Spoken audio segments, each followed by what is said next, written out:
Yes, ma'am, you had a question? Inez Picaro, Joe. Hey. Joe, I'm concerned when you say 65 feet.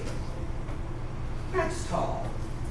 That's a high rise in some respects. I don't understand how people The can height build was 65 feet. the height was already 60 feet.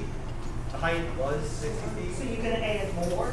It's been amended a few years ago, so we matched Jefferson Parish. Uh-huh. So that's, well, I'm just concerned, but. well, I understand, but I guess I'm also trying to think through, we don't know who's going to go there yet. You're trying to make sure as you're balancing between two separate parishes plus the state, that you can have a simpler process to move forward on. It's a negligible difference from a height perspective. And so it's about what is potential good there. Also, given the point that you can't go out of the water anymore, moving it in probably means you got to lift some things higher in order to help with parking as well. So I mean, I'm in a position of parking, traffic, noise are always three concerns anybody has about any development whatsoever. Always. You can take whether it's a bar, you can take a hospital, whatever it is.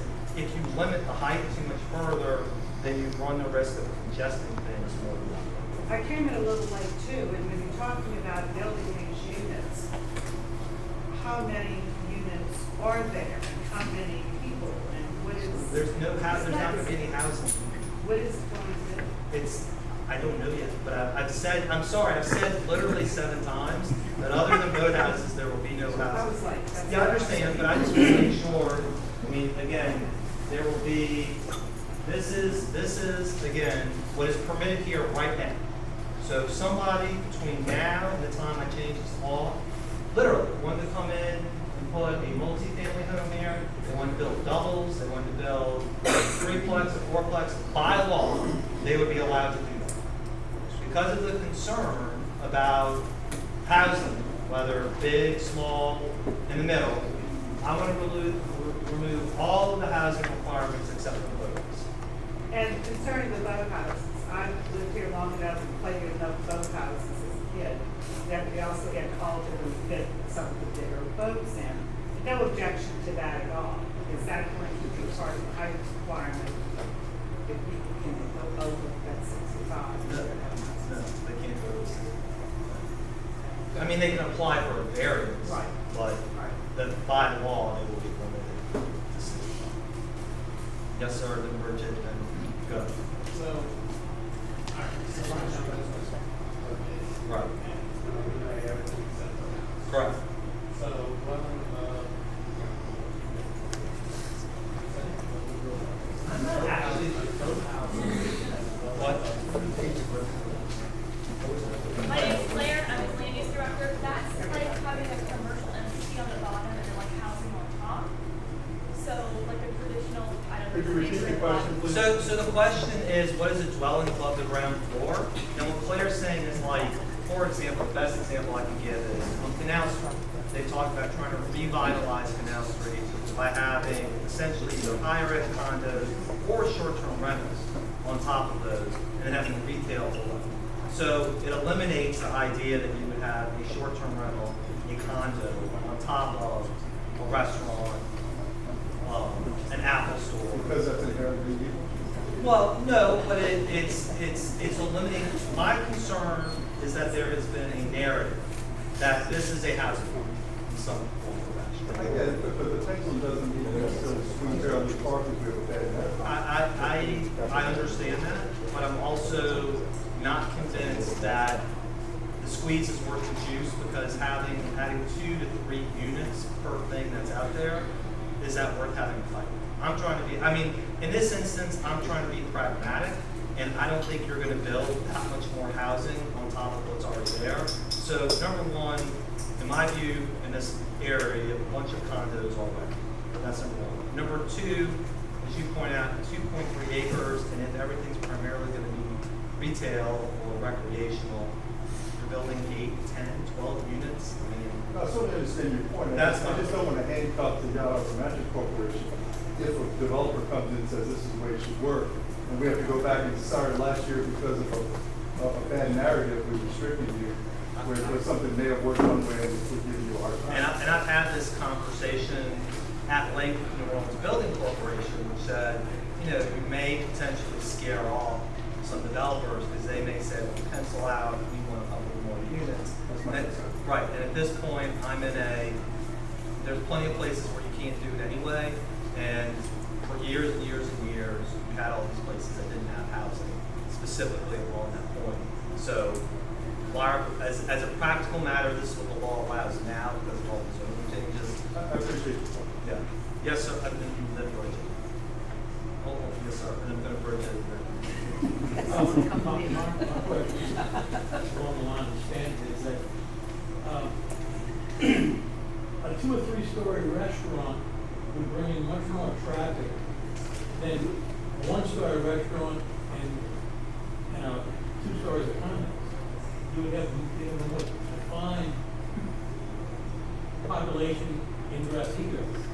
Whereas if you just got it all commercial, who knows how much riffraff you come in and out of town. I mean, I guess I would still resort back to my historical, which is that area didn't have any housing. It didn't have any housing. So, You can't change, you can't do I get it, but, I mean, you're also limiting height size for the restaurants for maybe 12 people total. And I'm not sure that's the best development strategy. Bridget, I'm sorry, I didn't even Bridget, anything. That's okay. She hasn't asked one question yet. Could you go back to the map, please?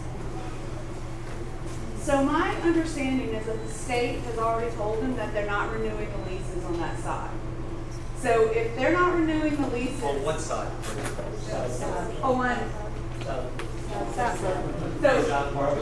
So my understanding is that the state owns this, and the state actually owns the water on that side, right?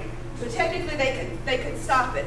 So what makes you think that you could stop the state from coming in and doing something with all of that land and using the fact that they have the leverage of the water in the commercial area to do what they want to do over there? I don't know what they want to do, but if they're not renewing the leases, they have to have a plan. But they have a lease with the city of Jefferson Parish. Then why? They lease the waterways to parishes to be able to. Then why not? Why are they not released? Why are they not renewing the boathouse leases?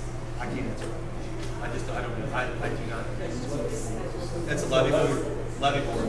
Yes. And then wait, there was actually the second part. Okay. Thank you.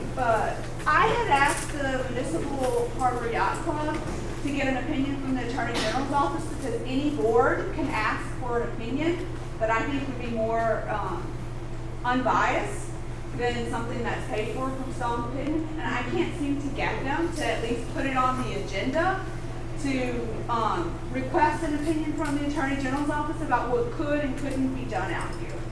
And I was wondering if you would support something like that. So you want the Attorney General? I want the board, the Municipal Harbor Yacht Club Right. board, because they're the only people who can do I it, understand. To write a letter to the Attorney General. requesting an opinion about how this park can be used and how. No, absolutely not. I mean, because the problem is we already have a legal kerfluffle about what can go there being raised by somebody else, and it's been historically used at odds with what the legislation says.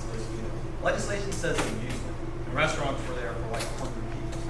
So I mean, we know what the legislation says and how it needs to be potentially amended depending on what happens. I don't think we need the Attorney General. Yes, sir. Gail, hang on, I want to get you. Yes. Have you done a traffic study? I have not done, there's been no studies done whatsoever Because if you think about it, you only got that one road in, one road out. Right. So you're gonna have more traffic trying to get back here. If it's restaurants, if it's restaurants, retail and all that stuff, the traffic is gonna build. And was there more than one roadway? No. Okay. All right. Once you turn and come along. I knew that, I know that, it was rhetorical. I knew the answer. The point is that it's only always been one way of ingress and egress, and it's always been a commercial area. Exactly, and when they did the construction for that pumping station, that road was a complete mess. Right. I understand, but it has traditionally been one way in, one way out. Exactly. When you start bringing all those construction vehicles back here, you're gonna tear that road up. That's a good point, and that's part of the reason, again, we're getting ahead of ourselves, but if we get to the point where there's an agreed upon development, one of the things we want to do is create an economic development district where there's money that stays here specifically for infrastructure, sanitation needs. Because when those big trucks came, no, just hold on. No, I agree. When those big trucks came in for the pump station, they have yet to fix that street. I'm agreeing with you, that I think that part of the issue is you're going to have more traffic, you're gonna have more police, you're gonna have more traffic problems. And as a result, you want that, some of that tax revenue to stay with this in order to help fix those problems. You're right. There's somebody that you've had your hands up a long time. Yeah, are there any other housing proposals besides the rural? Well, first of all, the Pearl is dead as far as I'm aware. There's no other housing proposals that I'm aware of. Okay. I mean, it doesn't mean other people aren't looking at this potentially, but my hope is to eliminate any concern whatsoever by filing the legislation so nobody gets the wrong end. Yes, ma'am. Whatever you propose as far as zoning, is that going to apply to the levy board side? Are they going to have to go with what your zoning? They're the state, they're separate from us. Okay, so they're totally separate from, I mean, so that levy board property and boathouses, the state can come in and do whatever it doggone well pleases.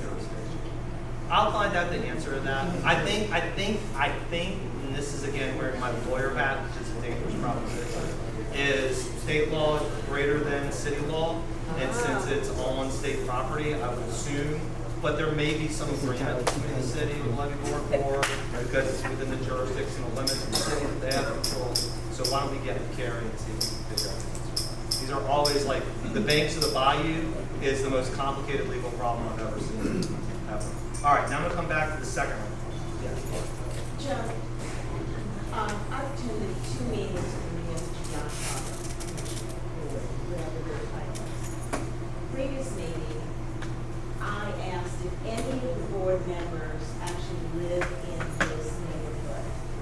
And I was told no one on the board is, in other words, a resident is not allowed to serve on that board. So I was looking for that ordinance. I can't find it at the city website. I've asked a couple of questions, not gotten answers, and I think that's unheard of that we have a municipal yacht harbor board here. And no resident in this area who would be highly affected serves on that board. I mean, I'm happy to hold the legislation. Now, remember, the mayor controls, I mean, we approve, but as a voting part, but the mayor controls. So I'm happy to see what the competition is. I feel like it's usually a resident of every single district. But we'll follow legislation. I asked, and no one from this community serves on that board, Right. and I was told who not to serve on that. Well, I mean, I don't know if the second part is necessarily true, but I'm happy to follow the legislation. Yes, ma'am. Use your hand up. Okay. Yes, sir. And then come back. If you go to the map, the map has an SLM on it. The way I understand it, you're proposing that where the boathouses go now, we're gonna change it so only that's what? Correct. What I call the parking lot area on the west side. Right. Effectively, then that's saying nothing is going there right now. So is there a second action that the council is working on related to that SLM? You're talking about right here. Yeah. I'm talking Yeah, about- but that's the same, it would be, that's also zoned SLM, so there'd be no housing there either. Right, so effectively it eliminates all housing. in that Right. area. Right.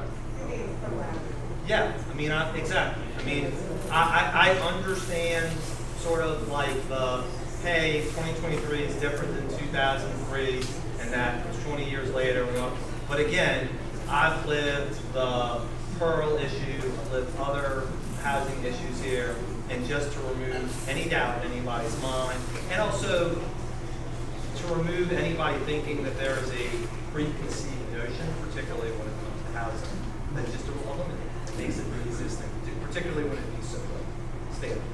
two things. One, it may be a nuance that doesn't matter in this case, but there are people that live aboard boats in the harbor. And I don't know if that's considered housing, if we fall into this. It's also SLM, the harbor itself right there. And second piece is invite anybody that's interested to join the Friends of West End Facebook page. And we keep everybody updated on things like this meeting, and in addition to nuances of who can be serve on the board or not, and whether they're residents of this region or specific tenants, and some nuances there, but join the Friends of West End Facebook page, mile away. So that's a really good point. Anything would be prospective only, so until the council passes the rule. So again,